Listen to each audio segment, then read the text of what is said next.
Hello दोस्तों, हमारे YouTube channel पर आपका स्वागत है। तो आज मैं फिर से नई स्टोरी लेके आया हूँ जिसे सुनने में आपको मज़ा आएगा। तो बिना वक्त गवाए मैं स्टोरी शुरू करता हूँ। 4 रानियों वाला राजा।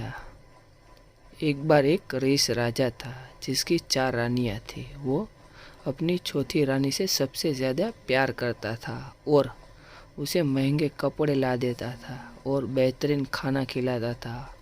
उसने महंगे कपड़ों से ला देता रहता था और बेहतरीन खाना भी खिलाता था और वो अकेले सबसे अच्छा देता था।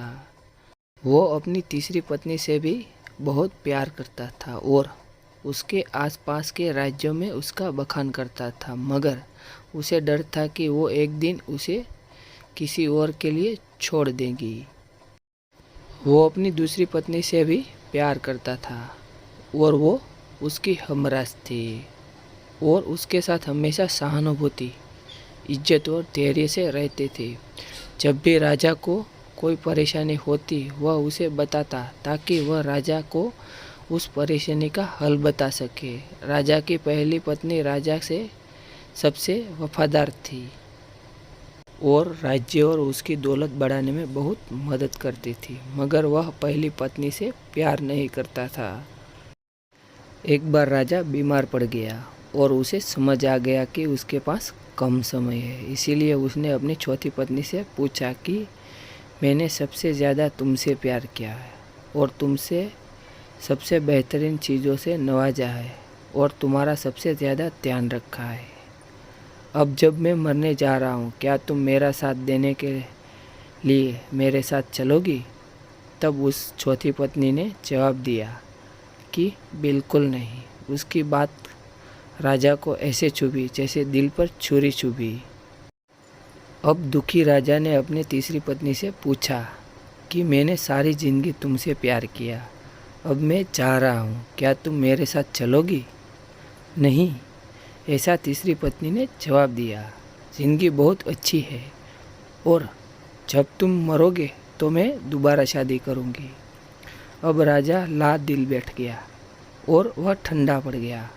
फिर उसने अपनी दूसरी पत्नी से पूछा, मैंने हमेशा ज़रूरत के वक्त तुम्हारी मदद मांगी है और तुम्हें हमेशा मेरा साथ दिया है। जब मैं मरूंगा क्या तुम मेरा साथ देने में आओगी?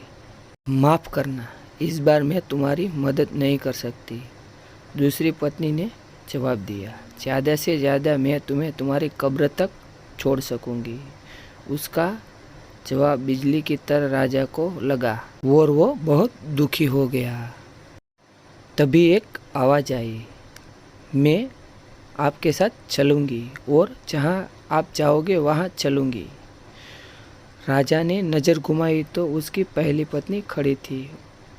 वो बहुत कमज़ोर थी क्योंकि वो खाती नहीं थी। दुख से भरकर राजा ने कहा कि जब मेरे पास मौका था तब मुझे तुम्हारा बेहतर ध्यान रखना चाहिए था।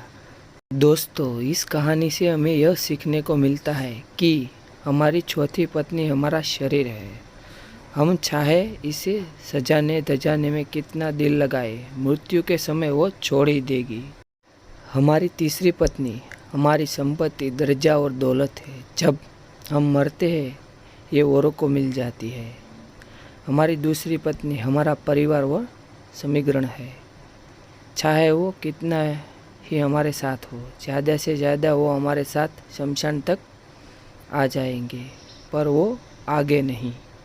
हमारी पहली पत्नी हमारी आत्मा है जो अक्सर दौलत, ताकत और अहंकार के लिए वेदाई रहती जाती है, मगर हमारी आत्मा ही ऐसी है जो हम जहाँ जाएंगे वहाँ आएगी। इसीलिए इसे उपजाइए, ताकतवर बनाइए और इसका आज से ही ध्यान रखें। यही दुनिया में आपका सबसे बड़ा तोहफा है।